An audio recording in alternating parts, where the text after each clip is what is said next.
Welcome back to Tightwad Workshop. If you're a regular viewer, you probably already know that my brother Tim Tightwad is a farmer. So like most farmers, he buys a lot of things in these 20-litre or 5-gallon plastic drums. Look, sometimes it's better just to not ask.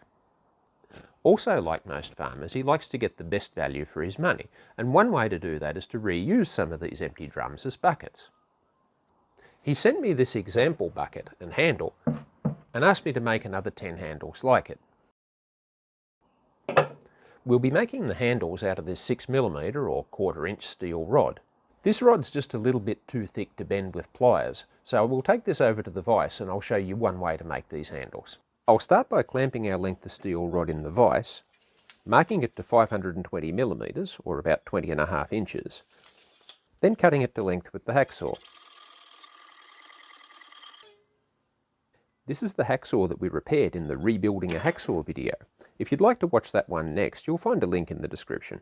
Next, I'll install my bending fork in the vise. This is basically just a piece of heavy steel bar with some 20mm or 3/4 inch pins welded to it. To bend this handle, I'll just put the rod between two of the pins and then form the curve by making lots of small bends. As we move along the rod, you can see the bend starting to take shape. Obviously this is going to make a stepped bend, but for things like this handle, that'll work out fine. When the unbent end becomes too short to give you enough leverage to bend it, just change your grip and push on the long end instead. Now I can compare the curve to our sample handle. I think that's close enough for government work, but I'll just do a little adjusting to get it closer. There we go, now it's 100% farmer accurate. Now I'll remove the bending forks and put the handle back in the vise to make the hooks on its ends. We're just going to fold over the end of the rod using this hammer. If you're doing this kind of hammering work in a vise, it's always best to hammer towards the vice's fixed jaw because that's much stronger than the moving one. Hammering on this relatively thin rod won't damage this vise, but it's something to remember if you're working with bigger materials.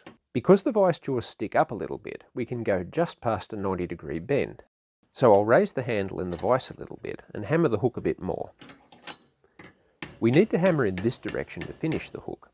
I like to leave the hooks at this angle, otherwise they get to be too hard to fit into the buckets. I'll make the hook on the other end in close-up so you can get a better view.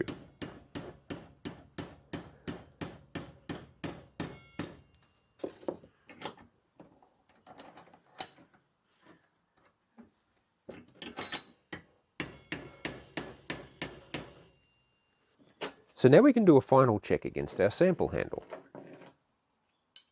That looks pretty good, so let's go and see if it fits in the bucket.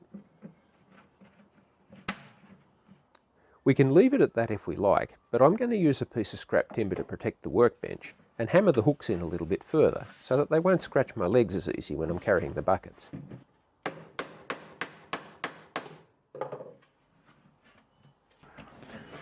So there we have it.